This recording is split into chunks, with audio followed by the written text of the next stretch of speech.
呢一集一開始就係描述教宗訪問南美4個國家嘅情景。呢4個國家咧就包括危地馬拉、尼加拉瓜、薩爾瓦多同埋委內瑞拉。南美洲好多國家咧，經常係處喺動盪不安嘅情況。過去有好多政權咧係軍事政權，佢哋非常之獨裁，任何批評者咧都會被拘禁，甚至被殺害。呢啲政權咧甚至會殺害一啲伸張正義嘅神職人員，比如薩爾瓦多嘅羅美洛總主教。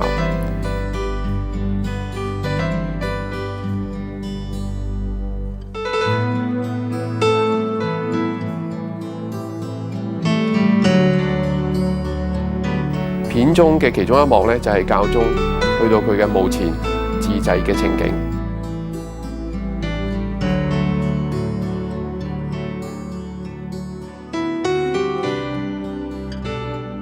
有時呢啲政權咧就會被一啲左派政黨所取代，但係呢啲左派政黨同樣都未能夠解決社會動盪、經濟危機等等嘅問題。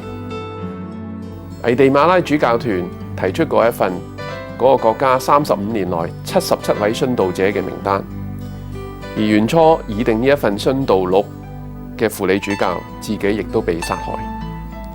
嗱，呢一切咧就令到教宗建議喺千禧年嘅時候咧提出一份現代殉道錄，即係話將全世界喺近代、現代殉道嘅神職人員嘅名單咧全部係列晒出嚟。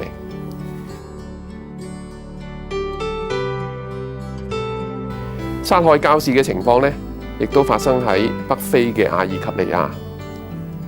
儘管教宗懇切呼籲，大家喺個片裏邊咧可以睇到，呢7名被伊斯蘭信徒綁架嘅教士咧，最終仍然係被殺害。教宗訪問德國嘅時候咧，嚴厲譴責要求天主教會實行改革嘅一份諮詢文件。教宗嘅立場咧，當然係一形舊觀，但係的確有好多天主教徒咧，希望教會考慮神父獨身、婦女晉鐸等等嘅問題。教宗亦都願意咧係保持對話。無論喺德國或者喺法國，教宗都曾經提出過教會應該自我批判同埋懺悔，查找歷史上邊所犯過嘅錯誤。當時喺非洲盧旺達發生咗大屠殺，教宗亦都要求當地教會參與大屠殺嘅人呢，深切反省自己嘅罪行。Della giustizia sociale verso prima si trattava della teologia di liberazione, era piuttosto una ideologia marxisante, no? Indigeni, certamente che questo è un problema della giustizia sociale, perché loro sono i primi dueños, no? I primi signori di questa terra, e molte volte vengono trattati come minoranze degradate. Allora qui certamente che la giustizia sociale domanda che siano trattati come uguali. Adesso lo stesso Ortega scrive la pazienza, non c'è nessun problema, non si ricorda che l'ultima volta non era tanto facile incontrare il popolo, incontrare la gente, ma sono gli altri problemi che si devono risolvere della giustizia, della vera giustizia sociale, non tanto ideologia, ma problemi della vera giustizia sociale che si devono risolvere ogni giorno. At the beginning of 1996, the Pope made a major journey to 4 countries in Latin America: Guatemala, Nicaragua, El Salvador and Venezuela. The Nicaraguan stop was the one that had been most eagerly awaited because of the opposition that John Paul II had encountered in Managua in March 1983 from the Sandinista youth. We could not show our affection as we would have liked because our people were divided by an ideology that is foreign to our traditions. This was what the first post-Sandinista president of Nicaragua said, and at the end of her speech, the Pope placed his left hand on her forehead, kissed her on the cheek, and touched her arms with both hands.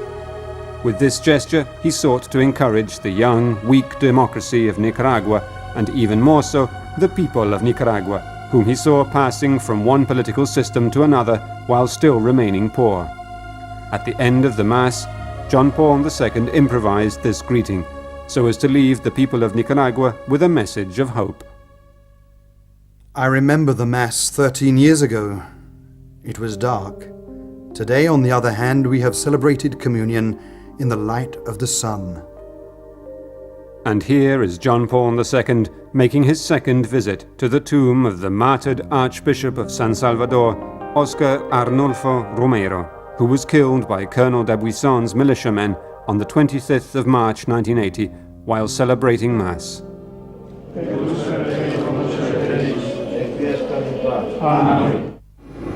Io l'ho conosciuto bene, poi la prima visita 84, 5, 6, no? Sono andato a incontrare la sua tomba. Era certamente un evento, la sua morte, il suo attentato, che ha scosso un po' tutta America centrale. An important symbolical gesture lay at the heart of this journey. On the 6th of February in the Campo di Marte in Guatemala City, the Guatemala Episcopal Conference gave the Pope a list of 77 witnesses of the faith, of whom 6 were priests, killed during the 35 years of guerrilla warfare and repression. And the Pope spoke of their martyrdom in these terms. I wish to pay an affectionate and well-deserved homage to the hundreds of catechists who, together with certain priests, risked their lives and even gave their lives for the gospel. Their blood has enriched the blessed land of Guatemala. This list of martyrs was the first contribution that the Pope had received from a local episcopate towards producing the contemporary martyrology that he had proposed with a view to the year 2000 Jubilee in his Tertio Millennio Adveniente letter in 1994.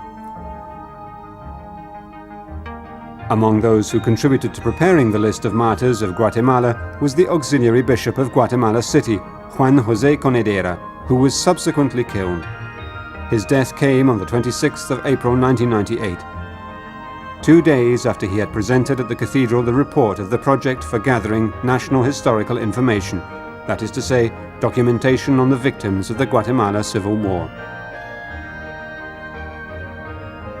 In order to link meditation on the Passion of Christ to the attention paid to the suffering of the men and women of our time, the Pope asked the Cardinal of Sarajevo, Vinko Pulic, to write the text of the 1996 Via Crucis. He also invited 2 Bosnian women and a woman from Rwanda to carry the cross with him.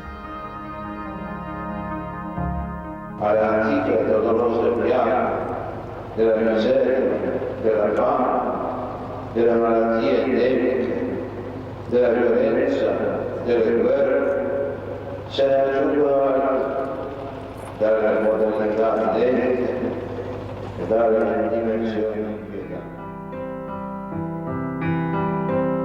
His brief journey to Tunisia, made on the 24th of April, recalled the one that he had made to Morocco in 1985, in the sense that both are Muslim countries that show tolerance towards Christians. Next to Tunisia, however, there is Algeria, where Islamic fundamentalists had kidnapped 7 Trappist monks and were threatening to kill them. From Tunis, John Paul II called for their liberation and issued this warning to the kidnappers. No one may kill in the name of God. No one may agree to bring death to a brother. Unfortunately, the Pope's warning was not heeded, and the 7 monks were killed a month later on the 23rd of May. Despite his health problems, 1996 was a year packed with travel. He made a total of 6 journeys outside Italy. The third of these took the Pope to Slovenia from the 17th to the 18th of May. On the final day of his visit, during his sermon in Maribor Cathedral, John Paul II spoke in these terms about the new challenges that the Slovenians were facing following the fall of the communist regime and the achievement of national independence. The walls are falling, the Iron Curtain no longer exists, but the challenges regarding the meaning of life and the value of liberty remain stronger than ever. A month later, on the 23rd of June, while speaking in front of the Brandenburg Gate in Berlin to Chancellor Kohl, who was unexpectedly moved, the Pope spoke in defense of all forms of liberty, recalling the Nazi era and communism. From this place that is so imbued with history, I feel I should issue an urgent appeal for liberty to all of you who are present here, to the German people and to Europe, which is also called upon to achieve unity within liberty. German Catholicism was in a state of turmoil, and the Pope made reference to these tensions, displaying that severity that he habitually shows whenever the great discipline of the Church is at stake. This occurred on the 22nd of June at Paderborn, when he reminded the bishops of the need to exercise their own authority in dealing with those who, using lies disguised as objective and solid arguments and using means of exploitation, pose questions to the faithful that in reality are of secondary importance, bringing these matters to the center of public attention. This was a reference to the consultative document We Are the Church, which had been signed by millions of people in various countries in 1995, but especially in Austria, where it had first been published, and in Germany. The document called on the faithful to sign petitions on women in the priesthood, the celibacy of priests, and democracy in the Church. Despite the severity of his pronouncement in Paderborn, John Paul II did not break off contact with this movement.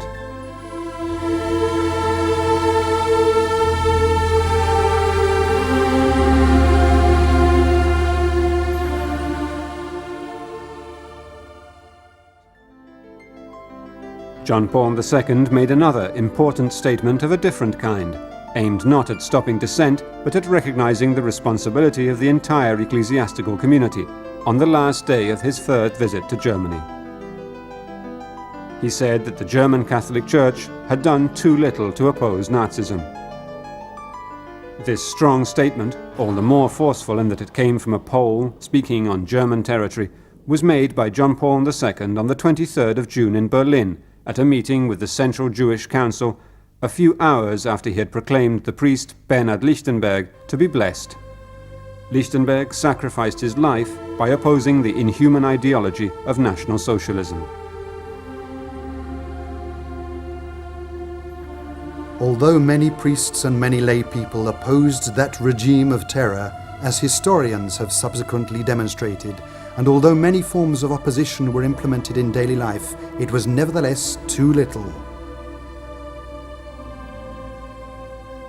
The Pope said that there had been individuals, and many of them, who made public opposition in defense of the Jews, and there were inventive and anonymous forms of resistance in daily life. What then was lacking? The Pope did not say, but the context suggests this reply. What was lacking was an official statement involving the whole Church. The context of these remarks was the end of millennium self-assessment by the Church that the Pope had proposed in 1994, and which he was developing in various situations, especially during his journeys. It was during another journey in the same year, the one to France in September, that John Paul II spoke words of Catholic self-criticism regarding the epic counter-revolutionary events of the very Catholic Vendée region of France. At the same time, he recalled the martyrdom suffered by many Catholics during these struggles as a result of their loyalty to the Church and the Pope. In these terrible clashes, many deeds were marked by sin, both on one side and on the other. John Paul II believes that a penitent view of Church history should help it to see the current example that Christians present to the world in a self-critical light. This is an extract of a letter from the Pope to the President of the Episcopal Conference of Rwanda, dated the 20th March, 1996.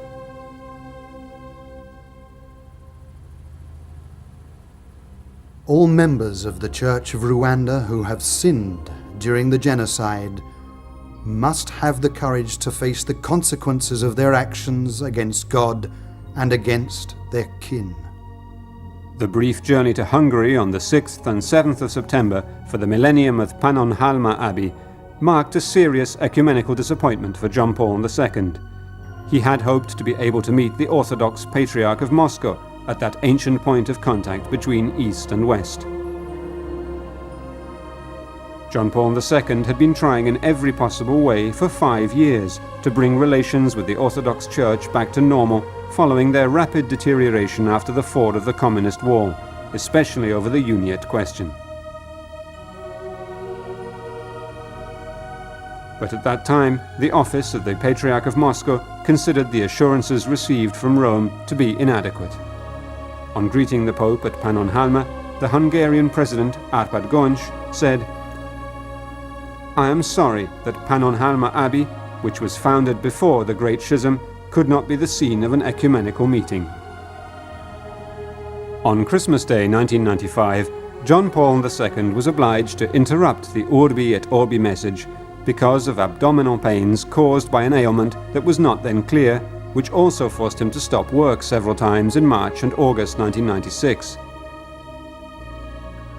This unidentified illness was subsequently diagnosed as chronic appendicitis, and the operation was carried out on the 8th of October. It was the 6th operation that John Paul II had undergone in the 20 years of his term in office, operations that had kept him in hospital, always the Gemelli Hospital in Rome, for a total of 116 days, or almost 4 months. It was in these terms of evident suffering that the Pope made the announcement that he was going into hospital at the end of Mass on Sunday the 6th of October. Questa sera devo entrare in ospedale per sottopormi ad un intervento chirurgico. Nel chiedervi di accompagnarmi con la vostra preghiera, rivolgo un cordiale saluto a quanti sono ricoverati negli ospedali e nelle case di cura, sapendo di poter contare sulla loro spirituale solidarietà. "Pray for me, but do not worry," he told the crowd that evening as he entered Gemelli Hospital, where he was greeted by the President of the Republic, Oscar Luigi Scalfaro, and by his daughter Marianna. The following Sunday, 13th of October, the Pope appeared at the window of Gemelli Hospital. E a tutti voglio ancora una volta viva voce dare la benedizione nel nome del Padre, del Figlio e dello Spirito Santo. Adesso tornare nella camera di letto. 1996 marked the 50th anniversary of Karol Wojtyła's ordination to the priesthood. The history of my vocation as a priest is principally known to God. In its deepest sense, the vocation of every priest is a great mystery. It is a gift vastly greater than man himself. Thus begins the autobiography, Gift and Mystery, that John Paul II wrote on the 50th anniversary of his first Mass to say something about his vocation. It had not been a sudden event like being struck by lightning, but had matured slowly and became clear to those who knew him before he recognized it himself. On the subject of the years that he spent at Wadowice, he wrote, During that part of my life, my priestly vocation was not yet mature, although quite a few of those who knew me thought that I ought to go into a seminary. Underlying Karol Wojtyła's decision to become a priest lay the two traumatic issues of the war and of his father's death. Faced with the spreading of evil and of the atrocities of war, the meaning of priesthood and of its mission in the world became ever clearer to me. The outbreak of the war forced me to leave my studies and university. During that period, I lost my father, the last of the closest members of my family. This too brought a process of drawing me away from my previous plans. In a way, it was like losing the roots from which my humanity had up to that moment grown. It was not, however, purely a negative process. In fact, at the same time, the light shone ever more brightly in my conscience. God wanted me to become a priest. One day, I realized that with great clarity. In a joint celebration of Mass in the private chapel of the Archbishop of Krakow on 1st November 1996, with priests, bishops and cardinals of the same age as himself, John Paul II recalled his ordination, which had taken place on 1st November 1946. ai tempi della mia ordinazione sacerdotale, avvenuta 50 anni fa, proprio nel giorno in cui la Chiesa celebra tutti i santi. Mi rivedo steso sul pavimento della cappella privata del principe metropolita. Odo il canto del Veni Creator, delle litanie dei santi. Attendo l'imposizione delle mani. Accolgo l'invito a proclamare la buona novella, a guidare il popolo di Dio a celebrare i divini misteri. Rendo grazie a Dio perché mi ha concesso di celebrare la Santa Messa ogni giorno in questi 50 anni, a partire dal 1 novembre 1946. 教宗訪問南美洲4個國家，係希望促進南美洲嘅社會進步，推動民主。若望保祿二世嘅一貫作風就係伸張正義。佢哀憐嗰啲被殺害嘅神父主教，對嗰啲獨裁嘅政府係非常之憤怒。但另一方面呢，佢亦都要求天主教會反省自己喺歷史上邊所犯過嘅過失，甚至係罪行。喺片集嘅結尾，我哋睇到教宗回憶佢喺50年前諸聖節嗰一日晉鐸嘅情景。當時喺戰亂同埋失去父親嘅痛苦當中，佢逐步感受到聖召。佢覺得呢個係一種恩慈同埋奧秘。相信大家都已經睇到教宗年青時嘅一啲珍貴嘅照片。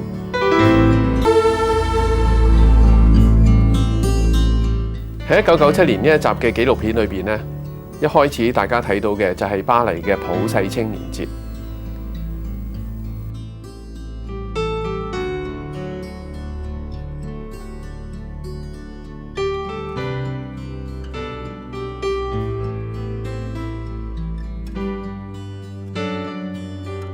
8月23號晚嘅嗰個閉幕彌撒裏邊呢，竟然呢有100萬人參加。不過，某一啲法國嘅基督教徒呢，佢哋就唔係好高興，因為喺400幾年前嘅同一日，天主教徒呢係殺咗數以千計嘅基督教徒。但係教宗喺佢彌撒嘅講道裏邊呢，並冇迴避呢個事實，並且呢為呢一件事呢係誠心懺悔。呢一番説話得到基督徒嘅諒解，佢哋甚至講呢就係話佢哋都需要反思。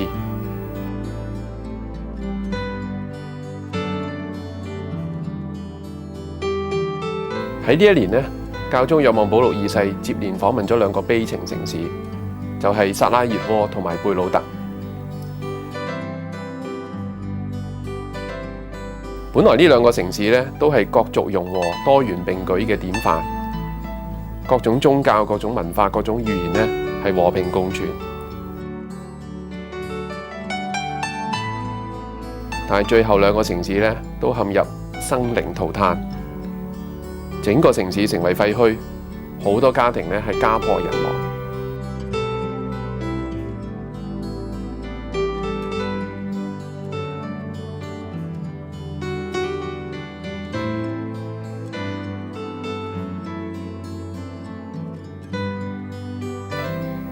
教宗喺薩拉熱窩嘅時候強調，寬恕別人同埋請求別人寬恕，千祈唔好冤冤相報，修和先至係重建呢個城市嘅有效良方。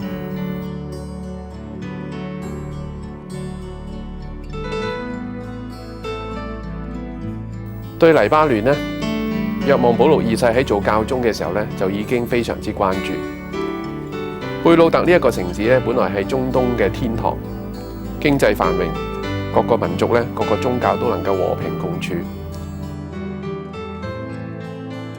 但係之後，因為黎巴嫩嘅內戰，同埋內戰嘅背後呢，有以色列同埋敘利亞嘅紛爭，於是呢一個國家呢，就係分崩離析。今日無論係薩拉熱窩或者係貝魯特，都已經開始重建。教宗本來呢係感到欣慰，但係呢，因為今日嘅天主教徒喺呢兩個城市裏邊呢，都受到回教徒嘅壓抑，所以呢，若望保祿二世希望呢為佢哋做一啲事。教宗喺呢一年裏邊呢，亦都再訪問波蘭。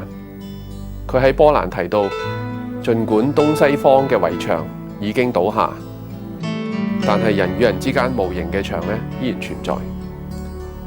對不同嘅種族同埋不同嘅宗教，人呢依然係缺乏諒解同埋寬容，人呢依然係自私同埋嫉妒。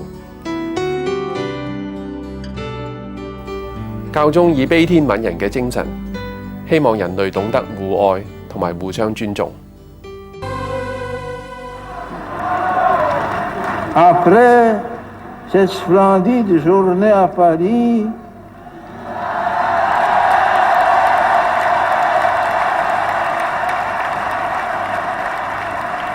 à vous revoir à Rome. For John Paul II, 1997 was dominated by his meeting with young people in Paris. It will be remembered as one of his pontificate's most successful mass meetings. There had been wonderful youth days before, at Buenos Aires in 1987, at Santiago de Compostela in 1989, at Czestochowa in 1991, and at Denver in 1993. The meeting at Manila in 1995 was also extraordinary. A crowd of an estimated 2 million or more took part, the largest crowd ever to gather for a papal visit.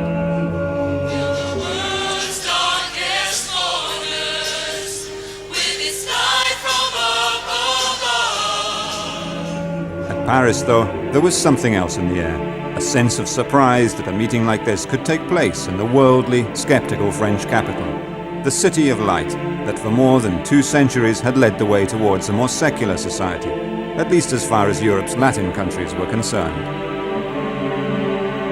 John Paul II did not hesitate to call young people from all over the world to the meeting, just as he had done for the meeting in Denver, USA in 1993.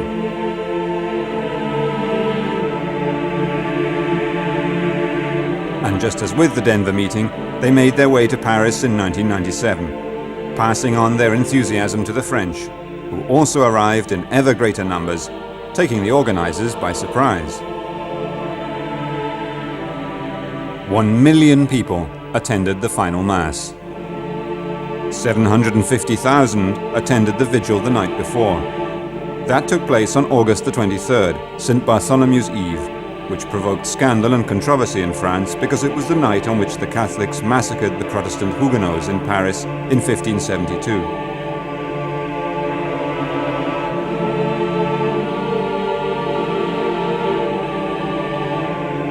On the same night, and in the same city where that massacre had been sparked off, John Paul II said, On the eve of August 23rd, we must not forget the painful St. Bartholomew's Eve massacre, sparked off by reasons which run deep in France's political and religious history. Christians did things which the Gospel condemns. With these words, John Paul II held out his hand to France's Protestants, who had accused the organizers of the World Youth Day of deliberately setting out to provoke them by arranging for the Pope's vigil with young people to take place on St. Bartholomew's Eve. The Protestants praised the Pope's words and declared that it was now their turn to think about what had happened, because the fault was not all one-sided.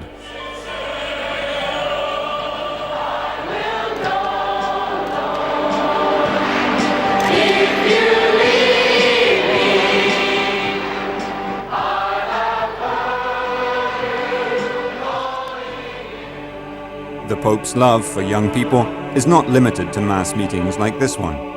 It is apparent week after week, day after day, and it reaches down even to the youngest. Caro Papa, insieme a te vogliamo pregare per tutti quei bambini che soffrono la fame, per quelli che sono vittime di maltrattamenti e di violenza. This alert little girl was called Georgia. She greeted the Pope on behalf of her companions from the Young People's Catholic Association in Rome. The Pope replied, Forse la prima volta una piccola donna ha parlato di questa finestra. In 1997, the 19th year of John Paul II's pontificate, he at last visited Sarajevo and Beirut, two cities symbolic of the tragedies that have afflicted this century.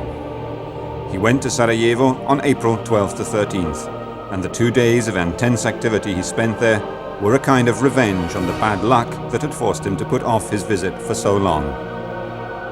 During the celebrations, a highly unseasonable snowfall arrived, rendering the scene unforgettable.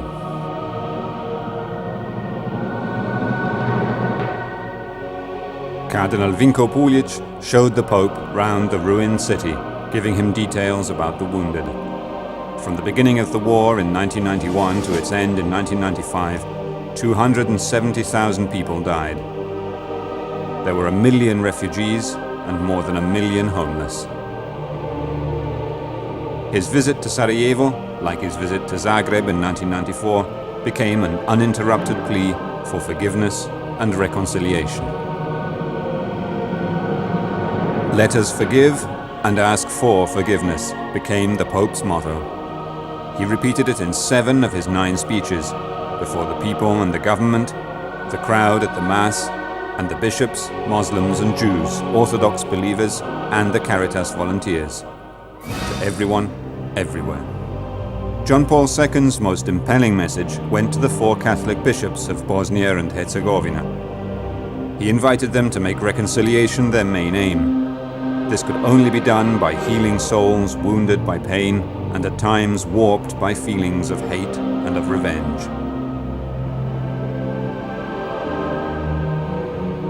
There was not a family in Sarajevo that was not crying over a lost loved one. We need to bear in mind just how desolate these people must have felt to realize how courageous the Pope's message was.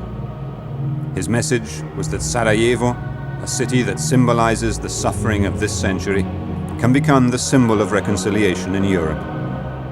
But this change can only come about if people start to forgive one another.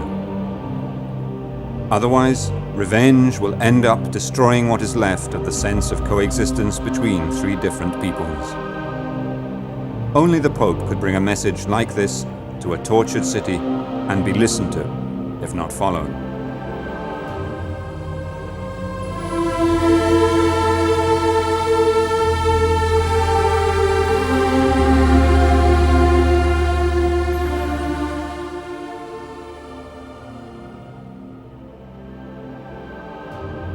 John Paul's passionate involvement with Lebanon dates back even further than his love for Sarajevo.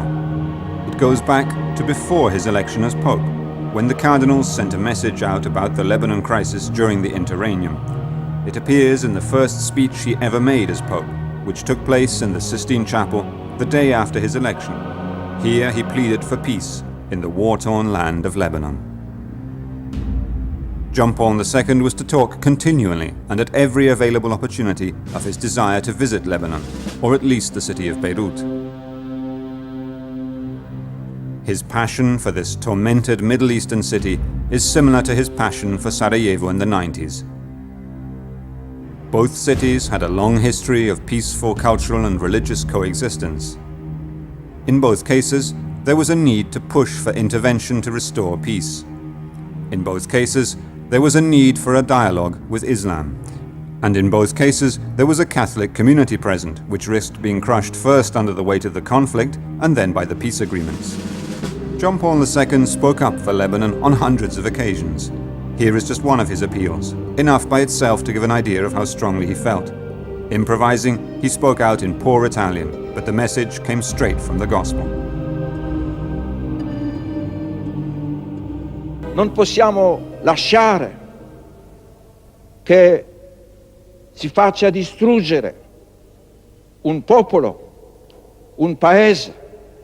Sono i nostri confratelli cristiani, nostri confratelli musulmani. Ripeto ancora una volta, questo grido di allarme. He deliberately said, brothers, and how beautiful that appeal to brotherhood sounds when extended to Muslims. John Paul II finally arrived in Beirut on the 10th-11th of May 1997. Another mission impossible accomplished, just 1 month after his trip to Sarajevo. He was able to visit the two countries because the shooting had stopped, but peace had yet to find a place in men's hearts. In both countries, the hearts of Catholics are often gripped by the desperate realization that even peace can be a dead end. In Sarajevo because they are overwhelmed by a majority of Muslims, and in Lebanon because there is no end to the Syrian occupation in sight. John Paul spoke the uncomfortable truth in both countries without holding back from his responsibilities towards the Catholic communities there. And in Beirut, as in Sarajevo, the crowds understood what he was saying. Whoever speaks the truth speaks for everyone. And even the Muslims did not find it hard to realize that when he spoke of Lebanon as a sovereign state, he was speaking out for them as well. I am going to Lebanon, a sovereign state. At the end of his 2 days in Lebanon, when he uttered these words, he was asking the governments of the world to respect international law in the area so that the right to self-rule, lawful independence and peace in Lebanon might be upheld.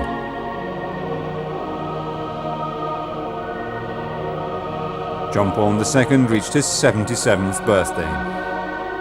I was born between 5 o'clock and 6 o'clock in the evening, and at almost exactly the same time, 58 years later, I was elected Pope. John Paul II appeared in good spirits on his 77th birthday, a little tired out by his illnesses, but determined not to be influenced by them. That became clear when he planned his 7th visit to Poland, which began on May 31st, just after his birthday. It lasted 11 days, just like in the old days. And like in the old days, he spoke out strongly in defense of the freedom of the Church and the freedom of all. It is nonsense for the Church to be seen as an obstacle to freedom, especially in Poland. Down the centuries, the Polish Church has always been the guardian of freedom, and that is especially true in the last 50 years. His 7th trip back to his homeland was the occasion for an appeal to the whole of Europe. It took place on June 3rd at Gniezno, the Polish primatial seat from which John Paul II had launched his appeal for the spiritual unity of the continent, irrespective of the divisions caused by communism 18 years before. Now the wall had fallen, but the Pope believed that true European unity was still a long way off. After the fall of a visible wall, we have discovered another invisible wall that continues to divide our continent. It's the wall that cuts through men's hearts.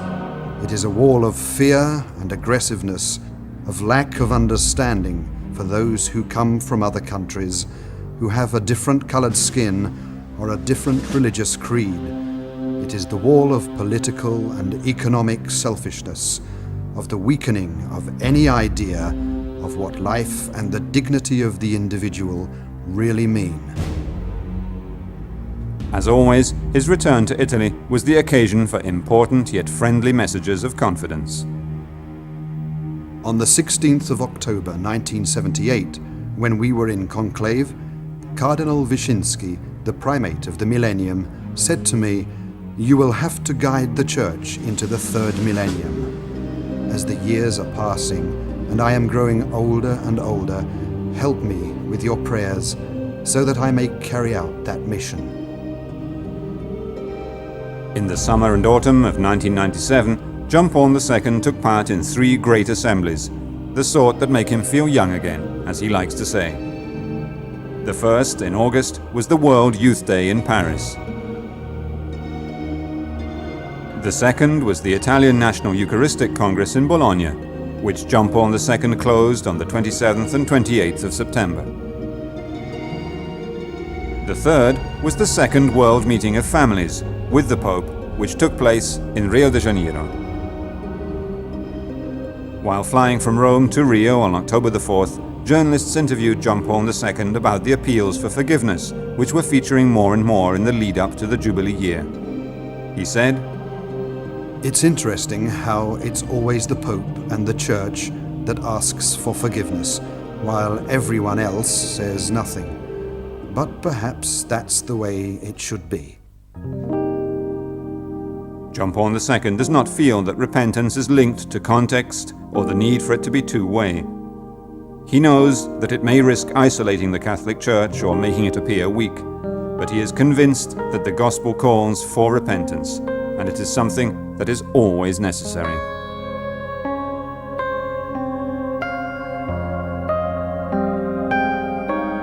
At the end of October, the Theological and Historical Committee, headed by Father George Cotier, organized an international conference on the roots of anti-Semitism in the Christian world. The conference was linked to the act of penitence the Pope intends to perform during the Jubilee year.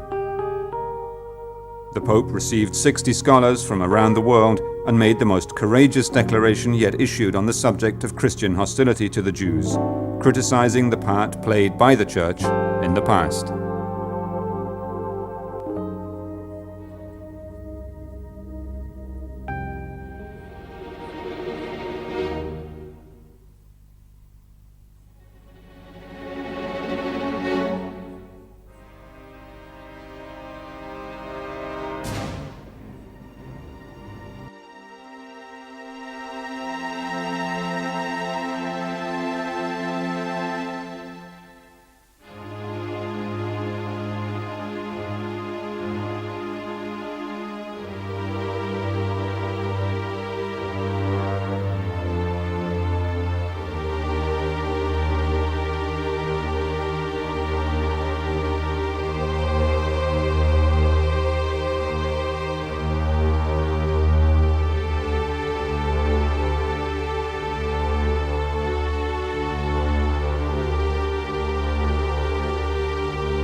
Feelings of hostility towards the Jews have drugged many a conscience, so much so that when the wave of persecution based on pagan anti-Semitism, which in essence was also anti-Christian, swept across Europe, alongside Christians who did everything possible to save those who were being persecuted, even at the risk of their own lives, there were many who did not offer the kind of spiritual resistance which the world had a right to expect from Christ's disciples.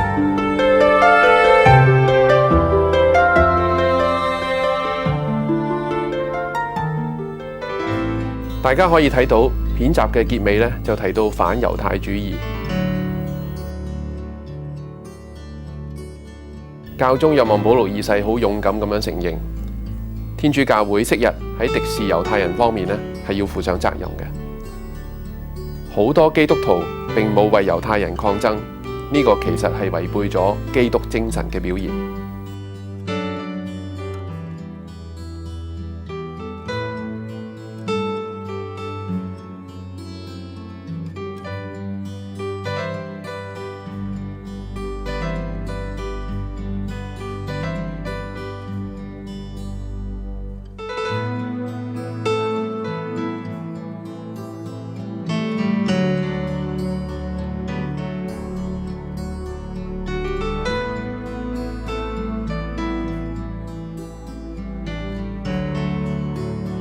越係步向千禧年呢，教宗越係勇於要求教會向他人呢就係尋求寬恕。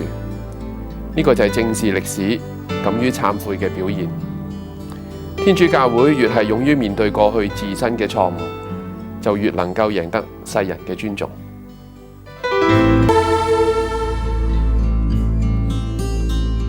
1998年呢一集嘅重點就係古巴。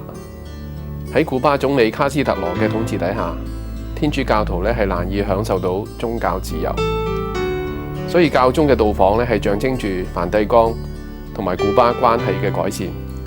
對當地嘅天主教徒嚟講咧，當然係一支強心針。教宗此行終於令到卡斯特羅重新將聖誕節定為古巴嘅法定假期。教宗又訪問尼日利亞，佢特別關心尼日利亞嘅天主教徒受到回教徒襲擊嘅問題。佢反對以宗教名義施行暴力，佢認為使用暴力絕非真正嘅宗教，因為宗教只會推崇仁愛同埋寬恕。大家將會注意到教宗訪問意大利中部嘅地震災區，其中包括一個地方叫阿斯士，嗰度有一個聖方濟大教堂。喺嗰年嘅地震裏邊呢個教堂亦都受到一定程度嘅破壞。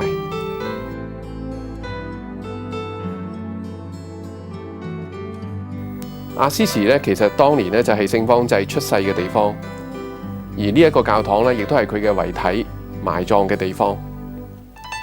教宗又到意大利北部都靈呢一個大城市參拜耶穌嘅聖臉部。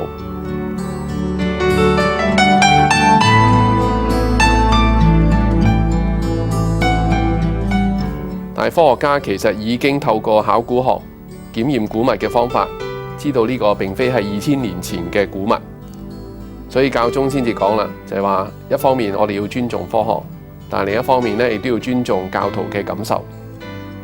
喺呢一年，梵蒂岡教廷又發表咗一份文件，重新反省喺德國猶太人被屠殺嘅時候，天主教徒並冇盡到全力去救人。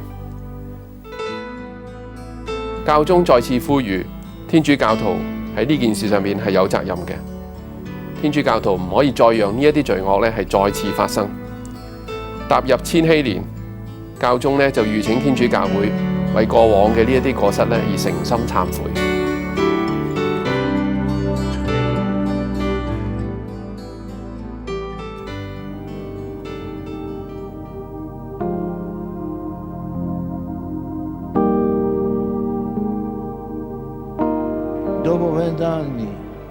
After 20 years of service to the chair of Peter, I have to ask myself several questions today. Have I done my duty? Have I been a diligent and attentive teacher of the faith in the Church? Sei stato maestro diligente e vigile della fede nella Chiesa. Have I tried to bring the people of today closer to the great work of the Second Vatican Council? Have I tried to satisfy the expectations of the faithful in the Church and that hunger for truth which makes itself felt in the world outside the Church? Che si fa sentire nel mondo, fuori dalla Chiesa.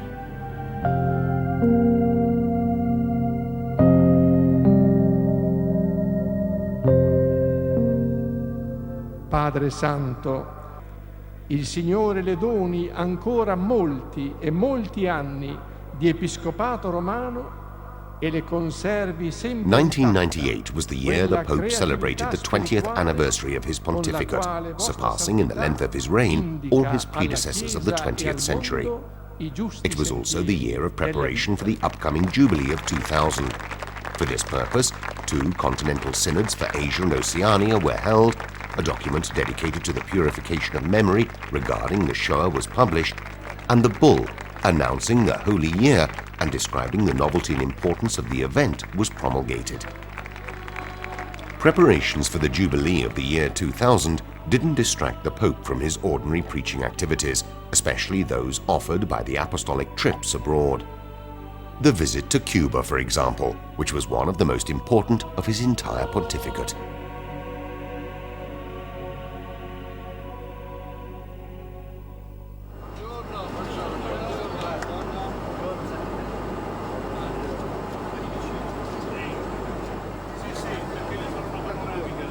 On the flight across, a journalist asked the Pope what he expected to hear from Fidel Castro during this historical visit. Che cosa vorrebbe ascoltare da Fidel Castro?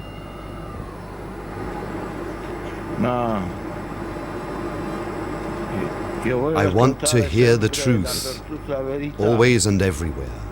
I want him to tell me the truth about himself as a man, as president, as commander of the revolution. Come comandante, si dice, della rivoluzione. What message will you have for the United States about its trade embargo against Cuba? To change. To change. Another journalist, concerned about the effects of such a long and hard trip on the Pope's health, asked him how he felt. I'm certainly not as young as I was back in 1979, but Providence keeps me going. When I want information about my health, especially when it fails, I read the papers. Devo seguire la stampa.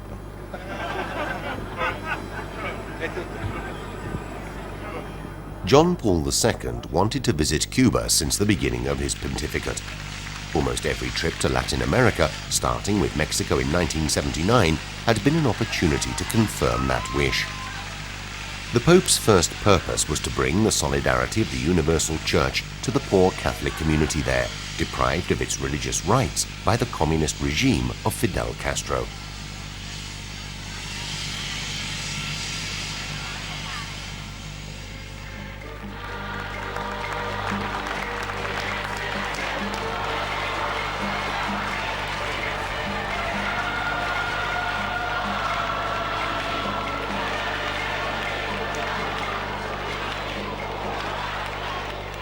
Cuba, amigo, el Papa está contigo.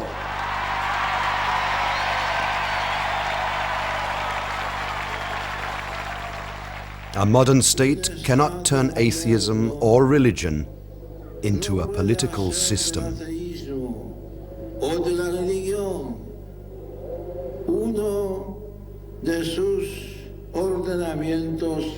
The state, continued John Paul II, keeping its distance from every form of fanaticism and extreme secularism, has to promote a peaceful social atmosphere and an adequate legislation that permits every person and every religious group to live its own faith freely. Deve promover un sereno clima social.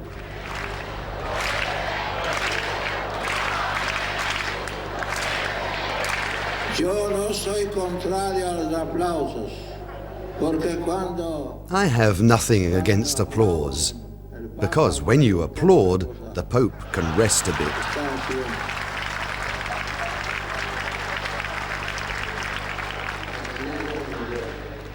The wind was blowing across Plaza de la Revolucion during the Mass that concluded the visit. It was a strong wind that shook the papal vestments and perhaps added to the restless feelings of the crowd. John Paul II greeted the wind as his ally with one of the best off-the-cuff remarks of the trip. Este viento de hoy es muy significativo. The wind today is very meaningful because it symbolizes the Holy Spirit. The Spirit blows where it will, and today it blows across Cuba. Spiritus vult flare en Cuba.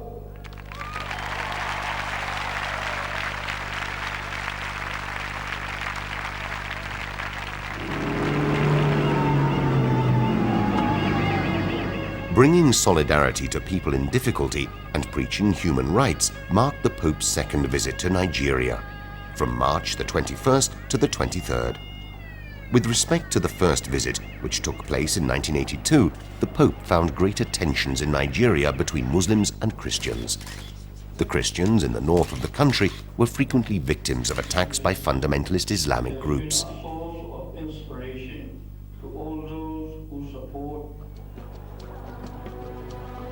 The Pope spoke out against religious fanaticism during the Mass at Abuja.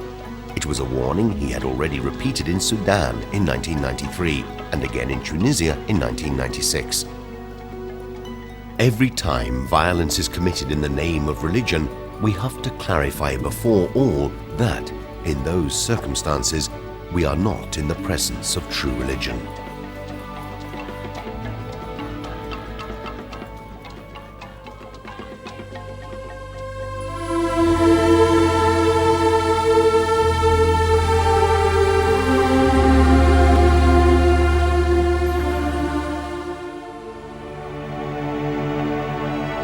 The Pope's third visit to Austria from June the 19th to the 21st was dominated by concerns regarding divisions within the Catholic community there and a crisis of identity experienced by young people especially. On the first day of the trip in Salzburg, the Pope told Austrian Catholics, "Don't leave the Church, rather go back to her." Das verlorene Schaf heimträgt, zeigt sich wohl das älteste Herz Jesu Bild. The Pope's fourth and final pastoral visit outside Italy took him to Croatia for the second time, from October the 2nd to the 4th, to beatify Cardinal Alojzich Stepinac. On his first trip to the country in 1994, John Paul II had called Stepinac the most illustrious figure of the Church in Croatia. Now he returned to present the Cardinal to the world as a witness of the faith during the most violent years of the communist persecution. Even though Stepinac died of illness in 1960 while under house arrest, the Pope called him a martyr because the illness had been provoked by maltreatment while he was in prison.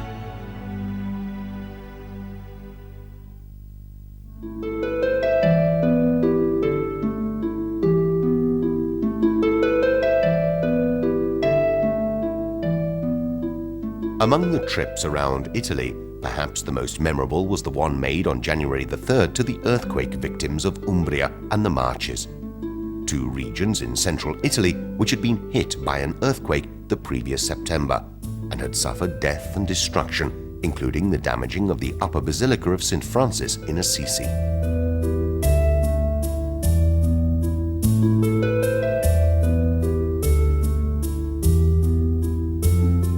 During the visit, the Pope entered the prefabricated home of two elderly people who chatted to him informally and offered him homemade pastries.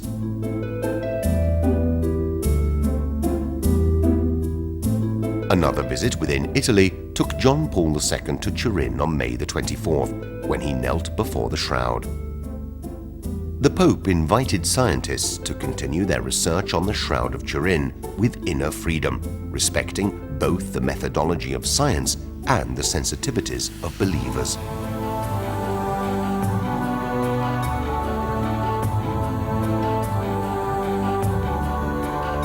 A visit to the Capitoline Hill in Rome, headquarters of the Rome municipality, on January the 15th, gave the Polish Pope the chance to express his great love for the Eternal City.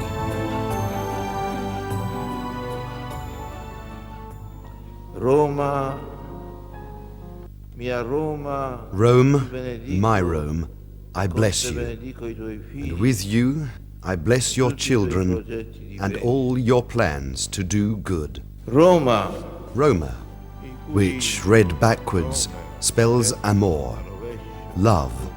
This is my final thought and wish for you, Rome, on this important day. Thank you. conclusiva e anche un augurio per Roma in questa circostanza odierna così importante. Grazie.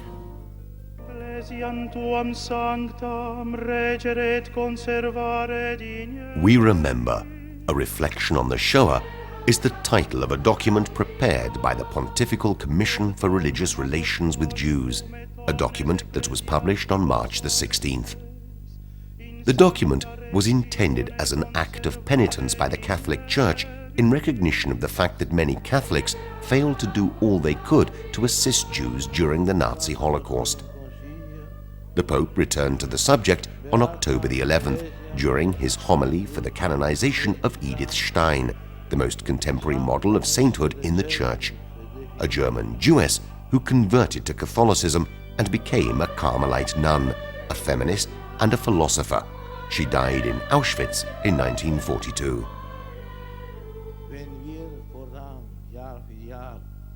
From now on, when we remember the new saint every year, we shall also remember the Shoah, that brutal plan to eliminate a people, which took the lives of millions of our brother and sister Jews. Dem Millionen jüdischer Schwestern und Brüder zum Opfer fielen.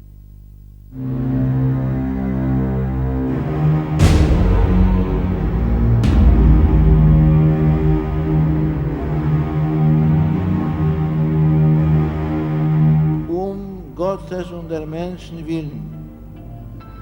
For the love of God and humanity, once again I implore, never again may such a criminal action be repeated on any ethnic group, on any people, on any race, in any part of the world. An keinem Volk, an keiner Rasse, nirgendwo auf dieser Welt.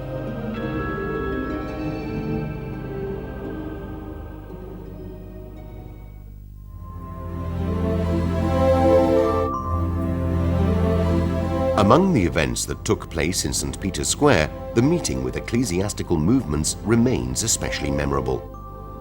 It was held on the afternoon before Pentecost and brought together people like Chiara Lubick, Chico Arguello, Jean Vanier, and Don Luigi Giussani.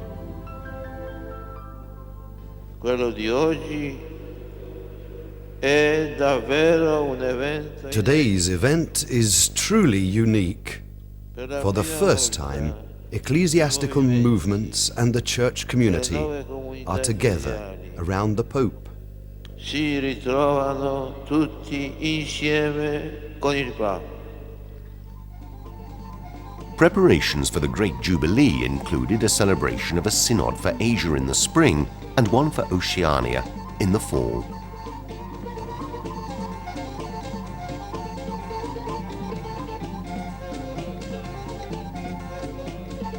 At the end of the Oceania Synod on December the 12th, John Paul II repeated the single theme uniting all the continental synods, that of the new evangelization on the threshold of the third millennium.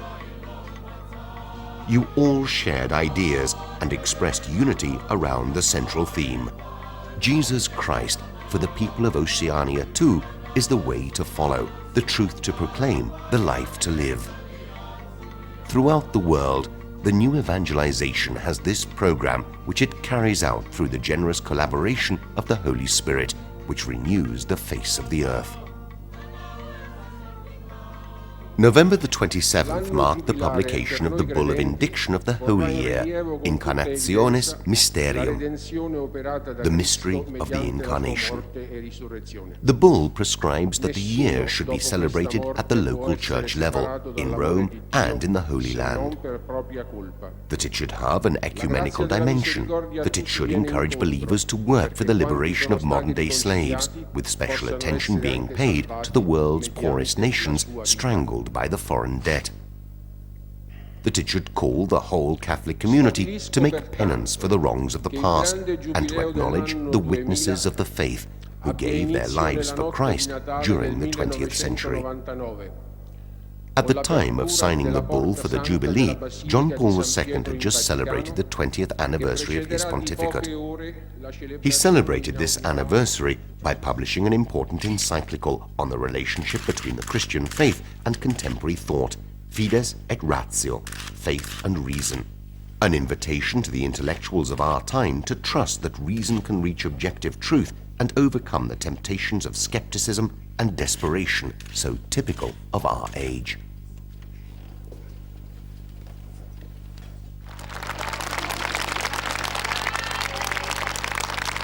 On meeting the children, I pondered on my own first years of life, and I thought I was like that too. I've been asked to write a letter to the elderly, those whom, in liturgical language, we call presbyteroi. St. Peter greets the presbyters or the elders of the community. It's important we preserve this respect for the elderly.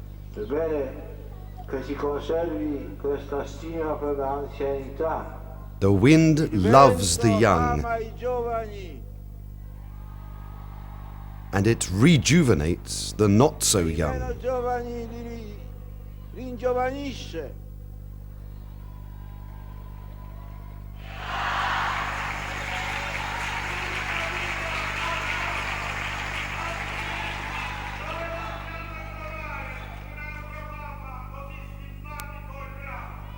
Someone in the crowd called out, "Where will we find another pope as wonderful and as good?"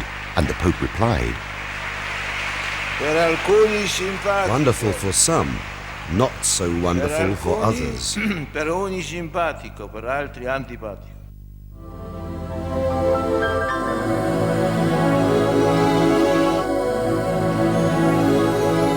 The year closed with good news for the traveling Pope. As a result of the Holy Father's visit to Cuba, Fidel Castro decided that Christmas Day will again be recognized as a religious holiday. John Paul II sent a message of thanks to the Cuban president on December the 23rd. My visit to Cuba, the Pope had said during a general audience following his return from the island, reminded me a lot of my first trip back to Poland in 1979. My wish for our brothers and sisters of that lovely island is that the fruits of this pilgrimage may be the same as the fruits of that pilgrimage to Poland.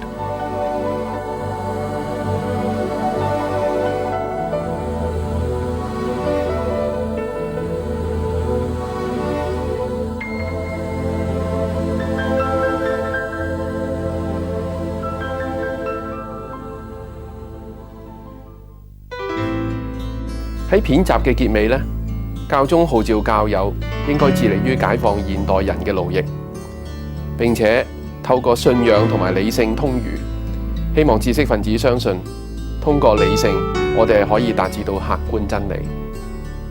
教宗作為一個神學同埋哲學教授，相信透過理性論辯，最終係可以達至真理。懷疑同埋失望呢係大可不必。佢作為一個宗教領袖，勇敢果斷，致力於團結教友，將人類從奴役之中同埋罪惡之中解放出嚟。其實呢啲想法貫徹始終，使到天主教會喺過去20年裏邊呢，成為關心社會、推動社會進步嘅代名詞。